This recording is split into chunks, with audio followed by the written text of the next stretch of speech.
네, 5단원의 식물과 에너지 부분을 살펴보도록 하겠습니다. 우선 광합성에 대한 이야기가 나오고 있죠. 광합성은 식물이 빛에너지를 사용하여 포도당을 만드는 과정을 광합성이라고 합니다. 빛광자에 합성한다는 거죠. 빛을 통해서 포도당을 합성하는 과정. 광합성이 일어나는 장소는 엽록체입니다. 이 엽록체라는 걸 알 수 있었던 이유는 여기 밑에 나와 있는데요. 엽록체가 광합성 장소인 이유, 아이오디나 칼륨 용액은 녹말을 검출하는 용액입니다. 녹말을 검출할 때 연갈색인 아이오디나 칼륨 용액이 녹말을 만나면 청남색으로 변하는 성질을 이용할 겁니다. 자, 엽록체가 아이오디나 칼륨 용액으로 인해서 청남색으로 변했습니다.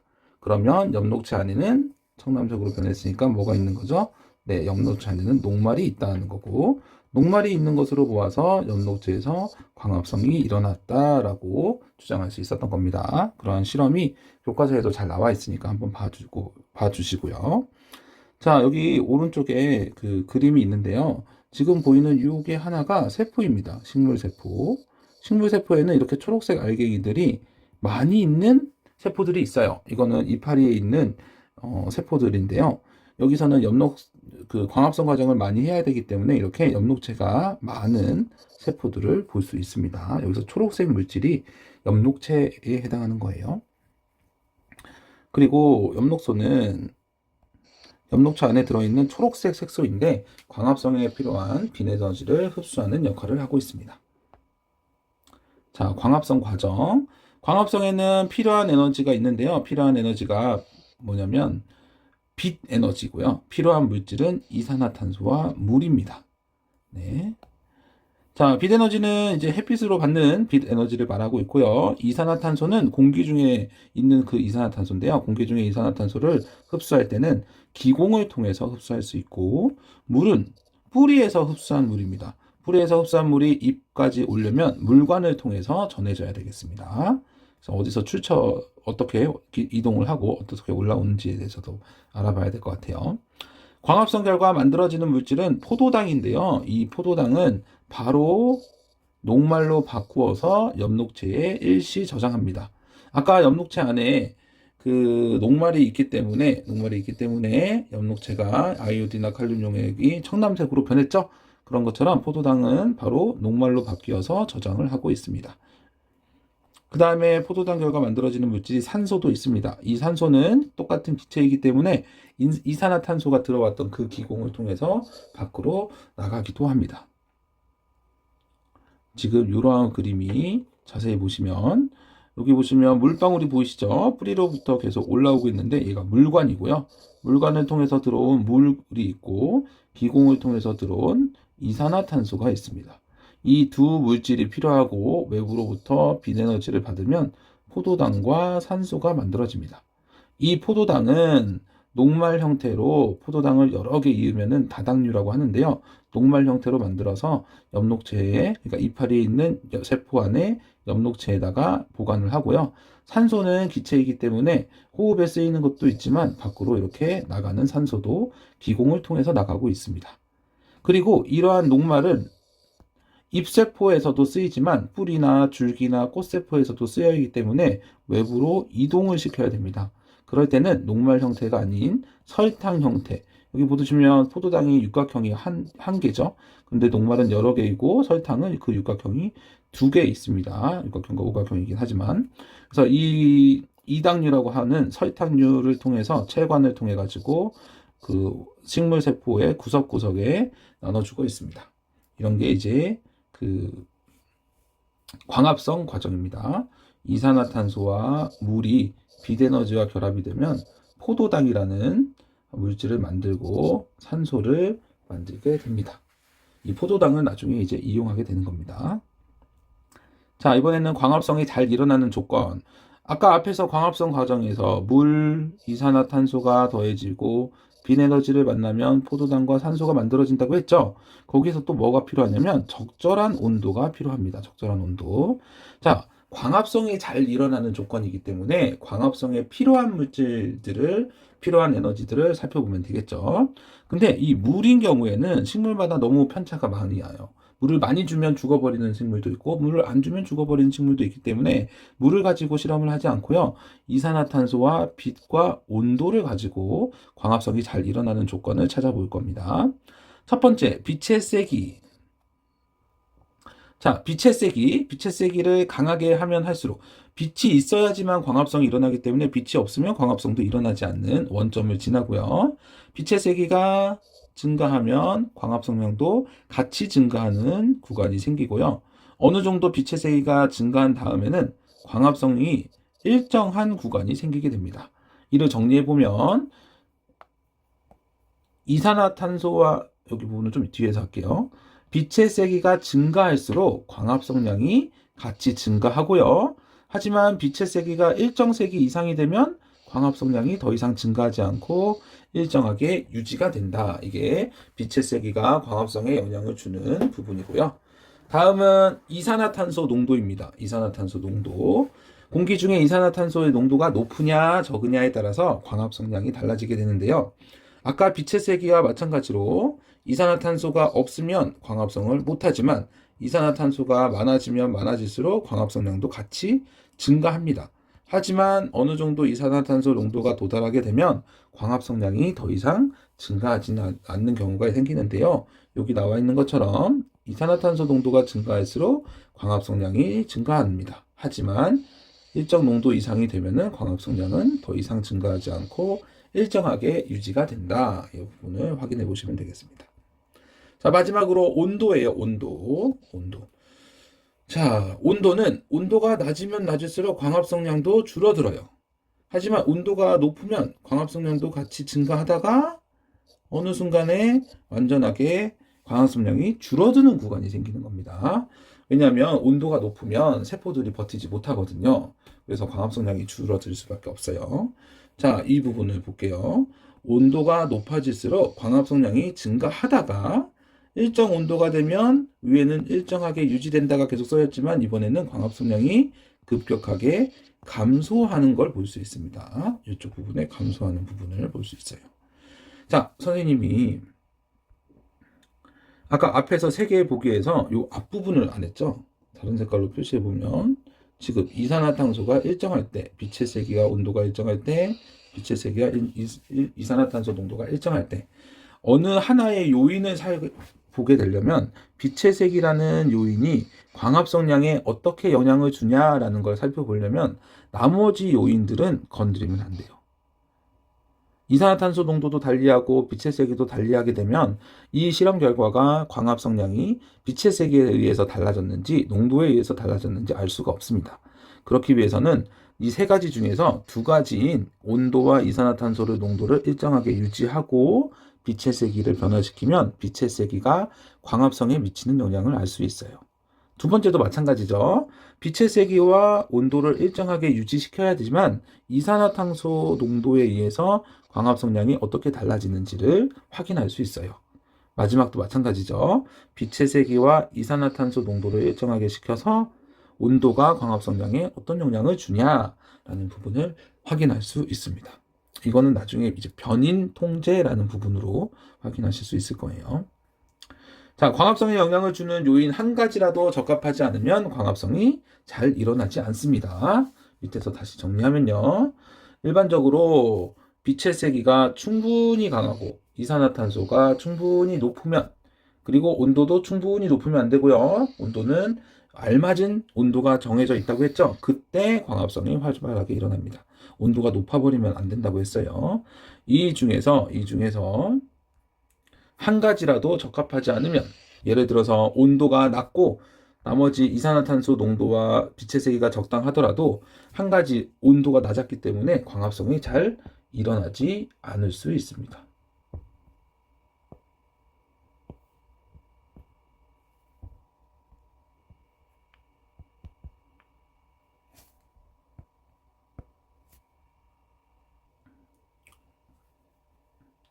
네, 다음은 식물의 호흡과 광합성의 관계를 알아보도록 하겠습니다.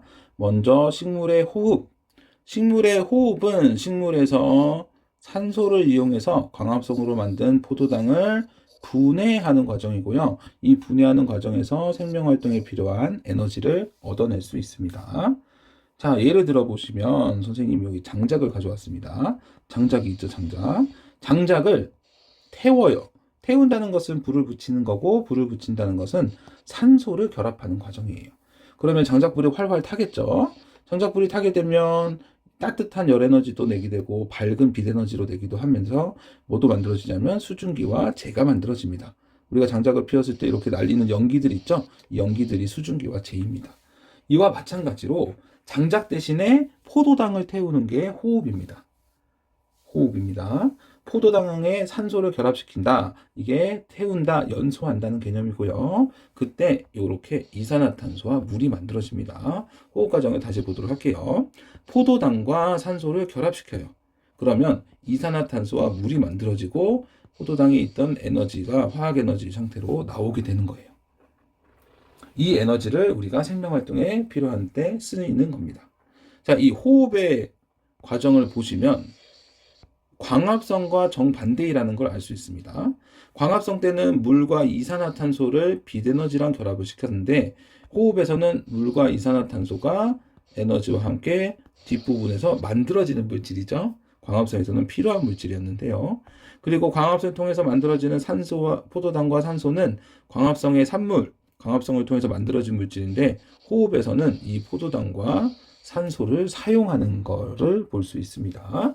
그래서 그 반대의 과정이라는 걸 알아두시면 되겠고요. 자, 이렇게 식물에서는 광합성이 일어나게 되는데 언제 일어나냐? 광합성은 빛 에너지가 있을 때 가능하기 때문에 빛이 있는 낮에만 일어나고요. 호흡은 생명활동을 하기 위해서는 24시간 항상 일을 해야 되거든요. 그렇기 때문에 낮과 밤의 구분 없이 항상 호흡이 일어납니다. 자, 이때 호흡과 광합성 과정에서의 에너지와 물질의 출입을 비교해 보면요. 광합성 과정에서는 물과 이산화탄소가 필요했고요. 호흡에서는 반대로 포도당과 산소가 필요합니다. 광합성 과정에서는 물과 이산화탄소 빛에너지를 통해서 식물이 에너지를 흡수하는 자기 몸 쪽으로 빛에너지에 관련된 에너지를 흡수하는 거고요.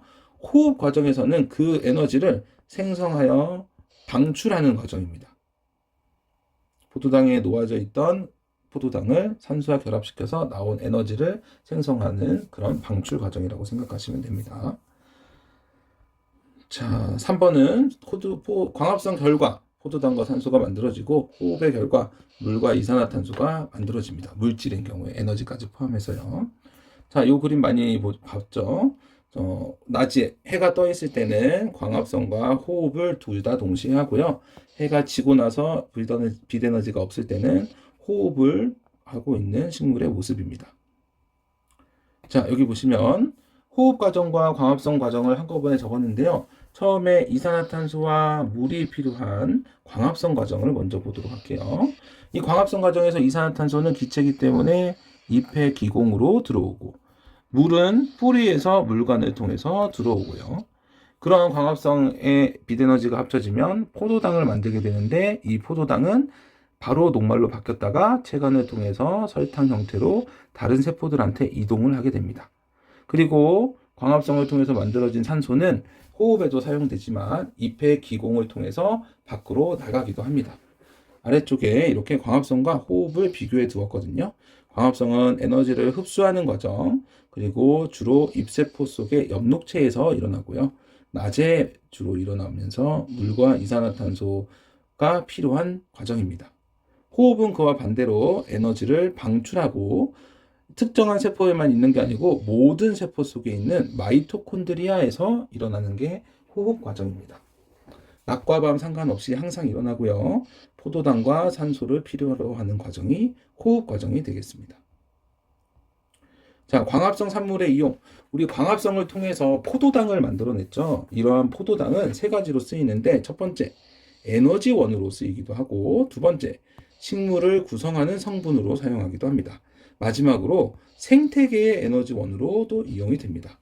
첫 번째로부터 먼저 보시면 에너지원으로의 이동. 광합성 결과 만들어진 포도당은 호흡을 통해서 산소와 결합하고 나면은 생명 활동을 필요한 에너지를 방출하게 되죠. 그 에너지를 쓴다는 이야기입니다. 두 번째, 식물의 구성 성분으로 이용. 각 식물 기관은 운반된 양분을 식물을 구성하는 성분이 되어서 식물이 자라나는데 생장하는데 필요하게 됩니다. 그리고 생태계 에너지원으로 이용. 광합성은 양분을 만드는 과정이죠. 그 양분은 생태계 먹이사슬을 통해서 다른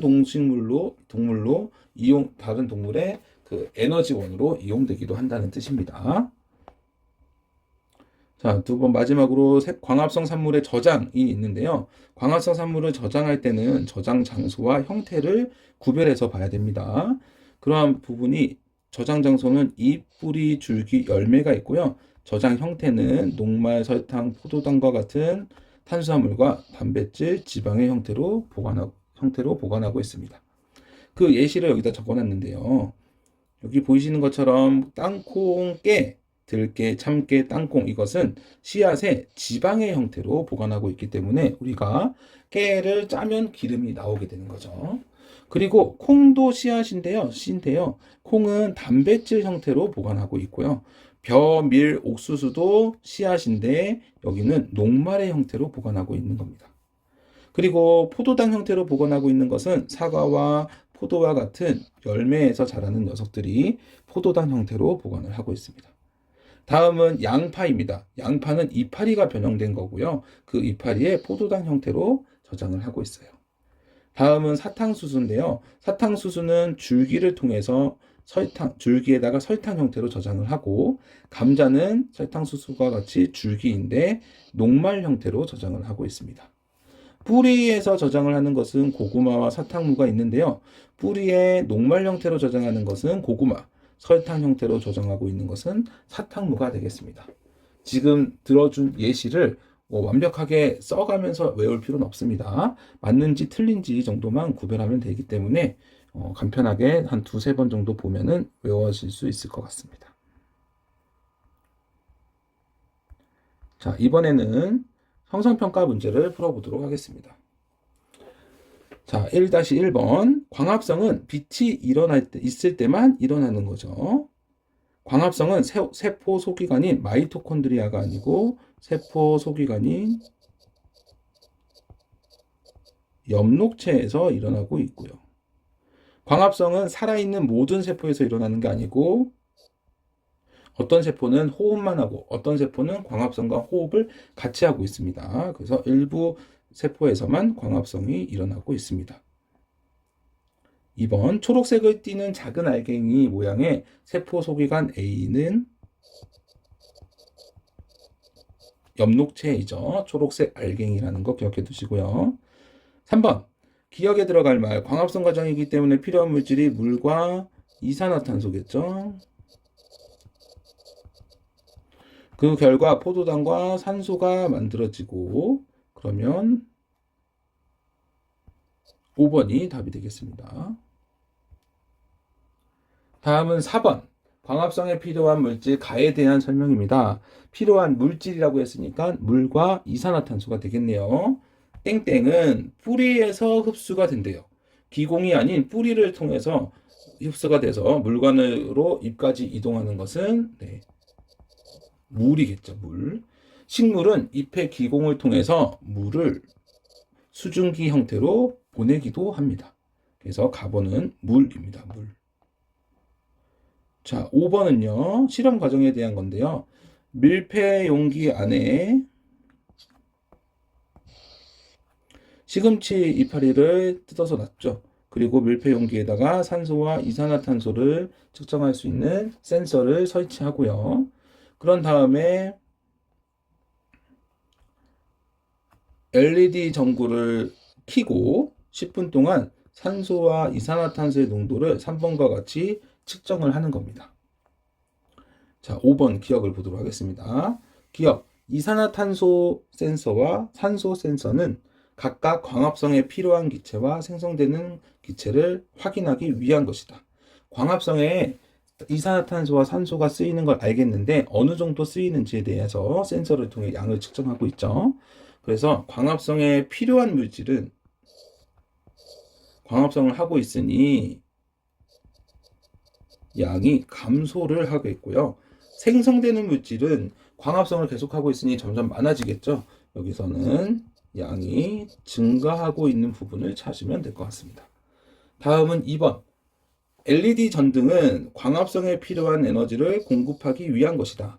광합성에는 빛 에너지가 필요한데 실내에서 실험을 하니까 LED 전구를 대신하여 사용하고 있는 부분입니다. 디귿. 기체 농도를 측정할 때 투명 밀폐 용기 안에 공기가 새지 않도록 해야지 외부의 공기가 들어와서 데이터를 망치지 않겠죠. 그래서 기억니은 디귿. 다음은 6번. 이 실험, 아까 방금 했던 그 실험에서 농도 변화를 측정한 기체인데요. 지금 광합성을 시작한 0초부터 시간이 지나면 지날수록 증가하고 있는 기체이죠. 광합성을 할 때 만들어지는 기체가 증가하겠죠. 만들어지는 기체는 산소이겠습니다. 다음 7번. 가설을 검증하기 위해서 실험을 설계할 때 온도를 일정하게 유지해야 되는 까닭. 자, 가설이 뭐였냐면 이산화탄소 농도를 증가시킬수록 광합성이 잘 일어날 것이다 랍니다. 이거는 광합성이 잘 일어나는 조건을 찾는 과정이겠죠. 이산화탄소 농도를 와 광합성이 잘 일어나는지를 관계를 알고 싶으면 광합성에 변화를 줄 수 있는 요인을 차단시켜야겠죠. 다른 요인들을. 온도가 있었고 빛의 세기가 있었고 이산화탄소 농도가 있었는데 이 세 가지 조건 중에 이산화탄소 농도가 어떻게 영향을 주는지 알고 싶으면 빛의 세기도 일정, 온도도 일정하게 유지된 상태에서 실험을 하면 이산화탄소 농도에 따른 광합성량을 알아낼 수 있겠죠. 다음은 8번. 겨울철에 따뜻한 온실에서 식물을 기르는 것과 가장 관련 깊은 거. 따뜻한 온실이라고 나와 있네요. 온도가 관련이 깊겠죠. 다음은 9번. 적절한 빛의 세기와 온도가 유지될 때 이것만 봐도 이산화탄소 농도가 변하는 과정이겠네요. 이산화탄소 농도에 따른 광합성량의 관계를 잘 나타낸 것은 자, 첫 번째 그림은 이산화탄소 농도가 증가하면 계속 증가하는 거고요. 두 번째 그림은 이산화탄소가 농도가 진해질 때 광합성량도 진해지다가 일정 시간이 되면 일정한 광합성량이 변하지 않는 그래프를 말하고 있습니다.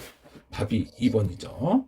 3번은 광합성량이 점점 많아지는 거 급격하게 후반부에서 증가하고 있고 이산화탄소 농도와 광합성량이 반비례하고 있는 과정. 그리고 요거는 온도와 관련 있는 거죠.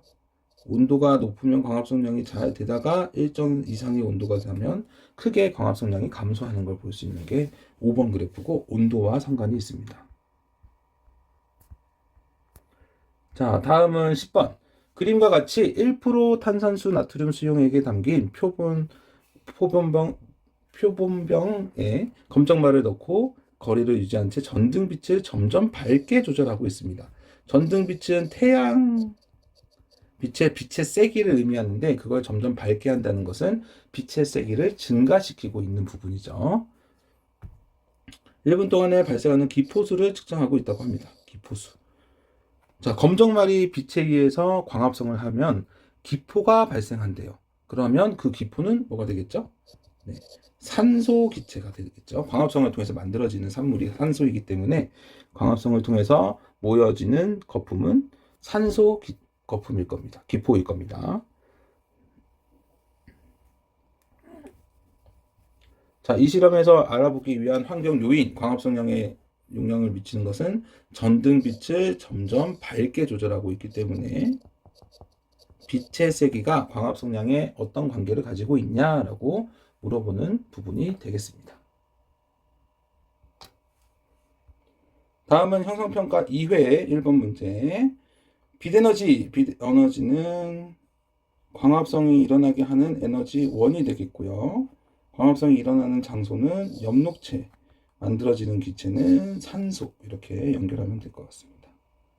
자, 요 그림 보시면 A에서 C에 해당하는 물질을 이렇게 짝지은 것은 자, 물관을 통해서 올라오고 있는 물, 외부의 기공을 통해서 들어오고 있는 이산화탄소, 그리고 이산화탄소가 햇빛을 만나서 물과 함께 비인 포도당을 만들게 되고요. 포도당은 바로 녹말로 바뀐다고 했었고요. 그리고 포도당 말고 또 다시 만들어내는 건 산소입니다. 그럼 모두 다 맞는 게 4번이겠죠? 4번. 자, 다음은 광합성 결과 생성된 물질에 대한 설명이라고 합니다. 땡땡땡은 광합성 결과 최초로 만들어진 양분이다. 양분이면 포도당이다. 빛이 있는 동안 포도당은 물에 녹지 않는 녹말 형태로 바꾸어서 일시 저장을 하고 있습니다. 그래서 포도당과 녹말이 들어가면 되겠고요. 4번 광합성 과정에 대한 설명으로 옳은 것만을 보기 위해서 있는 대로 고른 것은 기억번 광합성은 식물의 생명활동에 필요한 양분을 만드는 과정이고요. 광합성에 필요한 이산화탄소는 잎의 기공을 통해서 흡수된다. 기체이기 때문에 기공을 통해서 광합성 과정에서 생성된 산소는 체관을 통해서 운반되는 게 아니죠. 기공을 통해서 나가고 있기 때문에 기억과 니은만 맞는 3번. 여기 참고로 물관, 체관, 기공의 역할이나 물질들을 적어놨습니다. 물관에는 뿌리에서 흡수된 물과 무기양분들이 이동을 하고요. 인, 질소, 칼륨이 무기양분이고요. 그 다음에 체관을 통해서는 광합성으로 만들어진 포도당과 같은 설탕 형태로 이동이 되고 있고, 기공은 식물이 이동하는 기체의 출입 장소입니다. 이산화탄소와 산소가 대표적으로 출입하고 있죠.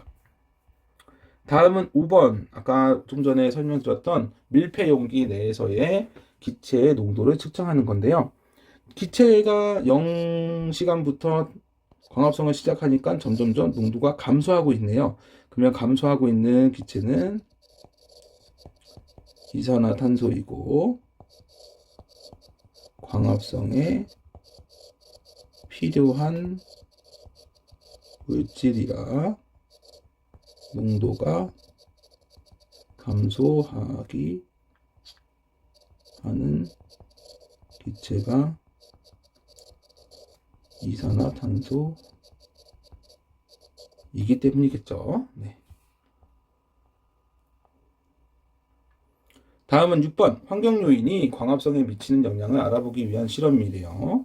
변인 통제 계획을 세웠다. 변인 통제, 변화를 주는 요인인데 광합성에 변화를 주는 요인을 통제해야 한다. 왜냐하면 어떠한 조건에 대해서 이산화탄소 농도에 대해서 알고 싶으면 광합성에 미치는 영향을 알고 싶으면 빛의 세기, 온도, 물의 양과 같은 조건들은 일정하게 둬야지만 이산화탄소에 따른 광합성량을 알아낼 수 있겠죠. 자, 이 실험의 가설을 세우는 것은 이산화탄소 농도가 증가할수록 광합성량이 증가할 것이다 라는 가정하에 이산화탄소 농도를 가지고 실험을 하면 되겠습니다.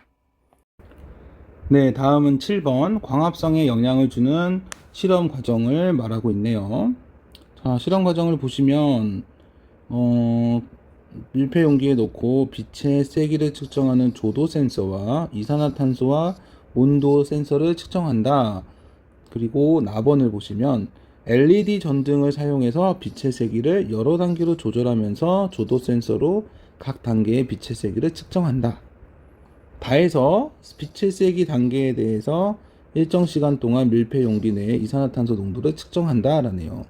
변화를 주고 싶은 부분이 빛의 세기네요. 그럼 빛의 세기에 따라서 광합성량이 증가하고 있다고 하는 가설이 3번이 답이 되겠네요. 빛의 세기가 셀수록 광합성량이 늘어날 것이다. 다음은 8번 OX 문제. 광합성에 영향을 주는 환경 요인에는 온도, 빛의 세기, 이산화탄소 농도가 있다. 빛의 세기가 증가할수록 광합성량이 증가한다 라는 것은 세모만 줘야겠죠. 빛의 세기가 계속 증가할수록 광합성량이 계속 증가하진 않았습니다. 빛의 세기가 일정량 이상이 되면 광합성량이 변하지 않는다. 이런 부분을 함께 적어줘야겠죠. 3번 이산화탄소 농도가 증가할수록 광합성량이 증가하다가 일정 농도 이상에서는 일정하게 유지된다. 이런 부분이 맞겠죠? 네. 이런 부분이 나오면 틀렸다 보셔도 됩니다. 9번 광합성에 영향을 주는 환경 요인과 옆에 있는 그래프에 해당하는 환경 요인을 찾아라고 하네요. 광합성량이 증가하다가 급격하게 줄어드는 구간이 생기는 것은 온도라는 요인에 의해서 광합성량이 변화를 이 그래프와 같이 가질 수 있죠. 자, 10번 적절한 온도와 이산화탄소 농도가 유지될 때 온도와 이산화탄소는 그대로 두고 빛의 세기에 따른 광합성량을 측정한 거라고 합니다. 기억번 빛의 세기가 A일 때 시금치 잎의 광합성량이 가장 활발하게 일어난다. 아직은 더 올라갈 수 있는 광합성량이 있기 때문에 A 지역이 아니죠. B 지역이죠. 빛의 세기가 B보다 강하면 광합성이 일어나지 않는다. 광합성이 갑자기 떨어져서 영웅이 되는 게 아니고 일정한 수준을 유지하고 있기 때문에 일어나지 않는다는 표현도 틀렸습니다. D급번 빛의 세기가 A일 때보다 B일 때 단위 시간당 시금치의 광합성량이 더 많다.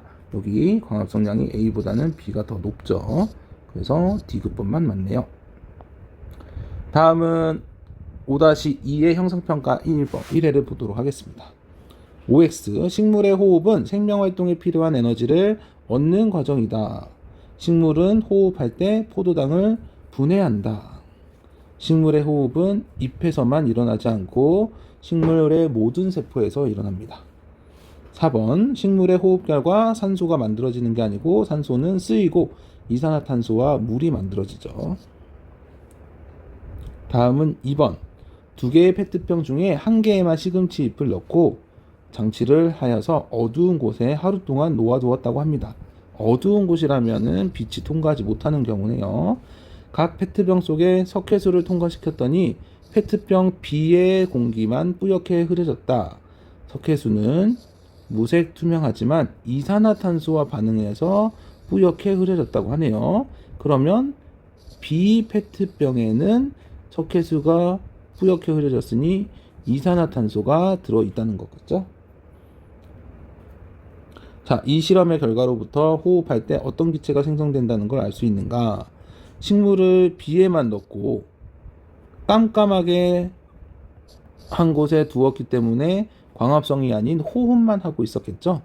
그러면 B에 있는 식물이 호흡을 하게 되면 이산화탄소를 만들어내게 되고 B에는 A보다 이산화탄소가 더 많은 상태가 되겠죠. 그래서 석회수를 뿌옇게 흐르게 했습니다. 이산화탄소가 생성된다는 걸 알 수 있습니다. 다음은 3번 식물은 빛이 강한 낮에는 광합성을 하고 광합성이 호흡보다 더 활발하게 일어나고 그로 인해서 이산화탄소를 흡수하고 산소를 방출하는 과정이 더 강하겠죠. 광합성량이 호흡보다는 더 많기 때문에 전체적으로 보면 이산화탄소를 흡수하고 산소를 방출하게 하는 것처럼 보일 겁니다. 다음은 4번 A, B에 해당하는 기체의 이름. 호흡할 때 식물 안으로 들어가는 기체는 산소고요. 호흡을 통해서 나오는 기체는 이산화탄소가 되겠습니다. 1번과 같이 판단한 까닭을 서술하세요. 호흡 과정에 대한 그런 과정을 알고 있으니까 이렇게 쓸 수 있었겠죠. 자, 다음 5번. 자, 여기 보시면 엽록체에서는 빛 에너지를 받아서 어떠한 일을 하고 있고 마이토콘드리아에서는 또 어떠한 일을 하고 있습니다. 자, 여기 A와 B를 볼게요. 엽록체에서 빛 에너지를 받으면 뭔가 만들어내네요. 포도당과 산소를 만들어내고요. 마이토콘드리아는 포도당과 산소를 받아서 물과 이산화탄소를 만들어내게 되고요. 마이토콘드리아 통해서 생명활동에 필요한 에너지도 만들어지게 되죠. 그래서 기억번 A는 이산화탄소 X, B는 광합성에 B는 호흡에 필요한 물질이다. A는 광합성을 통해서 만들어지는 물질이기 때문에 필요한 물질이 아니죠. 가는 식물의 생명 활동에 필요한 에너지이다. 네, 에너지를 말하고 있습니다. 다음 6번.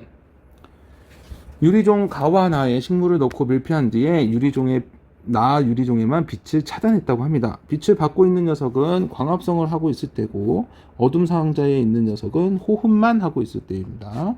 물론 빛을 받고 있을 때 호흡도 하지만 광합성을 워낙 많이 하니까 광합성에 초점을 둬야겠죠.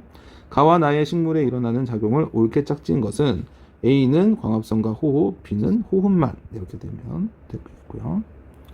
광합성으로 처음 만들어지는 양분은 포도당. 이 양분이 엽록체에 저장될 때는 녹말 형태로, 식물의 각 기관으로 이동할 때는 설탕 형태로 바뀌어서 이동을 하고 있죠. 8번. 광합성을 통해서 만들어낸 양분은 남는 형태가 남으면 저장을 하게 되는데, 어떤 형태로 되나? 콩은 단백질, 감자는 녹말, 깨는 지방, 포도는 포도당, 땅콩은 지방, 사탕수수는 설탕, 땅콩은 지방, 감자와 옥수수는 모두 녹말의 형태니까 3번이 답이 되겠네요. 다음은 9번. 어떤 식물이 광합성으로 만들어진 양분의 이동 경로를 나타낸 것이다. A, B, C, D는 각각 뿌리, 줄기, 잎, 열매 중 하나라고 합니다. 자, 여기 보시면 기억번. 양분은 주로 비에서 만들어진다. 양분인 것은 포도당을 말하고요. 포도당은 잎사귀에서 만들어지고 있으니까 비에서 만들어지는 게 맞고요. 양분은 C의 체관을 통해서 이동한다. 포도당은 설탕 형태로 만들어서 체관을 통해서 이동한다고 했고요.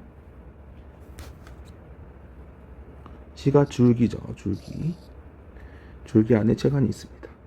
디귿. 남은 양분은 A와 D의 녹말 형태로만 저장이 된다. 녹말 형태인 하나의 형태가 아닌 여러 가지 형태로 저장이 될 수 있습니다. 그래서 디귿번은 틀렸고, 기억, 니은. 10번. 광합성으로 만들어진 양분의 이용에 대한 설명으로 옳은 것만을 고른 것은 세포를 구성하는 재료로 쓰인다. 맞고요.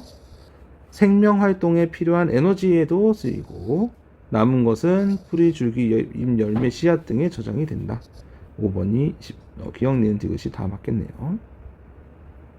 자, 마지막 형성평가입니다. 1번. 식물의 호흡에 대한 설명으로 옳은 것은 빛이 없을 때만 일어나지 않고 빛이 있을 때도 일어나고 있고요. 물과 산소를 원료로 사용하는 게 아니고 물과 산소가 만들어지는 거죠. 다시요. 물은 만들어지고 산소는 쓰이는 원료로 사용되고 있으니까 일단 틀렸습니다. 3번. 광합성으로 만든 양분을 이용한다. 네, 포도당을 이용하는 과정이고 3번 맞고요. 호흡 결과 물과 산소가 만들어지는 게 아니고 물과 이산화탄소가 만들어지고 있고요. 엽록체가 있는 세포가 아닌 마이토콘드리아가 있는 모든 세포에서 일어나고 있습니다. 자, 이번에는 산소, 이산화탄소 센서를 설치를 하고 이렇게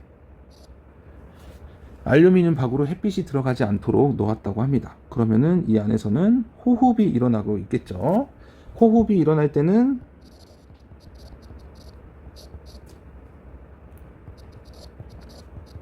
산소가 포도당에 결합을 하게 되고, 이때 물과 이산화탄소 에너지가 만들어지기 때문에 농도가 증가하는 것은 만들어지고 있는 이산화탄소 기체가 농도가 증가하고 있을 것입니다.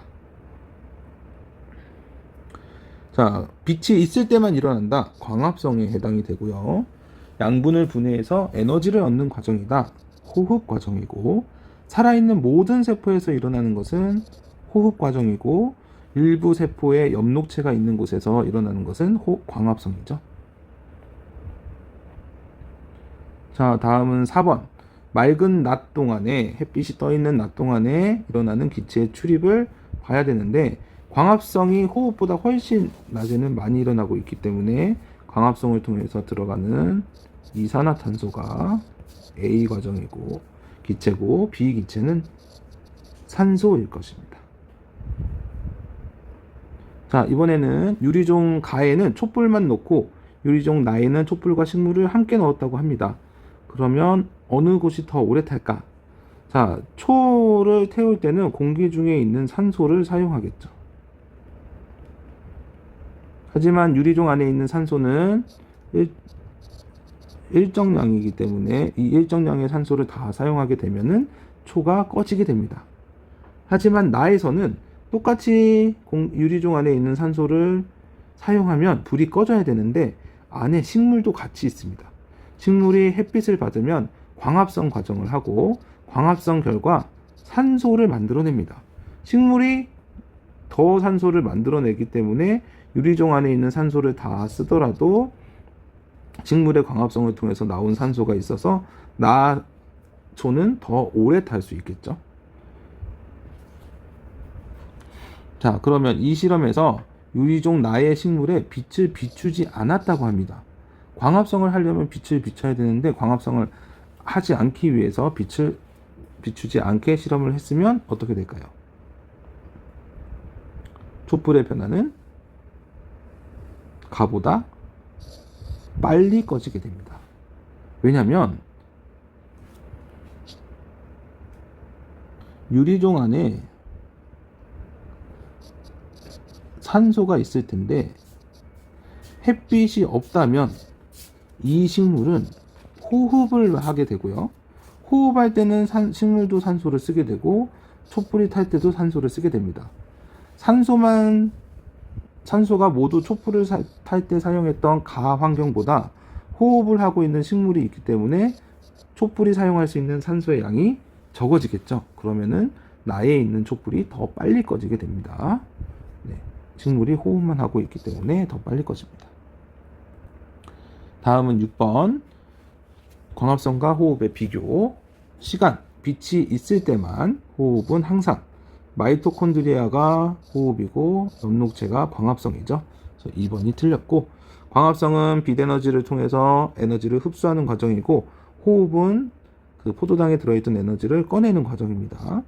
그리고 흡수하는 기체는 이산화탄소를 흡수하고 호흡은 산소를 흡수하고 반대로 방출하는 기체는 서로 반대로 되어 있습니다.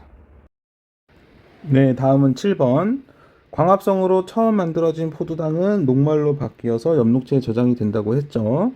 엽록체 속의 녹말은 어떻게 운반되는지 적어보라고 했는데 여기 너무 길어서 미리 적어놨습니다. 엽록체 속의 녹말은 빛이 없을 때, 그러면은 밤이 되겠네요. 물에 잘 녹는 설탕 형태로 바뀌어서 체관을 통해서 각 기관으로 운반이 되고 있습니다. 자, 다음은 8번. 양분의 저장과 이용이네요. 광합성 산물은 빛이 없을 때 운반이 된다. 맞고요. 광합성 산물은 식물의 호흡에 이용이 된다. 광합성 산물이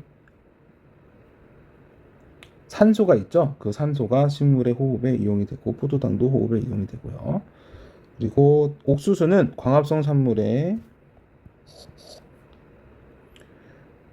주로 지방이 아닌 녹말 형태로 씨앗에 저장하는 거겠죠. 그래서 3번이 정답이 되겠습니다. 다음은 9번. 자, 당근은 뿌리죠. 감자는 줄기, 감은 열매, 씨앗은 벼. 이렇게 해서 저장을 하고 있습니다. 10번. 양분은 세포를 구성하는 데 이용이 된다. 맞고요. 양분은 식물이 생장하는 데 이용이 되기도 하고요. 양분은 체관을 통해서 이용이 되고요. 이동을 하고요. 광합성으로 생성된 양분은 녹말로 바뀌어 아니고 설탕으로 바뀌겠죠. 그래서 식물 각 부분으로 운반이 되고요. 5번. 각 기관으로 운반된 양분은 각 기관에서 모두 에너지 쓰이는 게 아니고 남는 경우에는 저장도 한다고 했습니다. 그래서 4번과 5번이 틀리겠네요. 네, 이상 문제풀이를 마치겠습니다.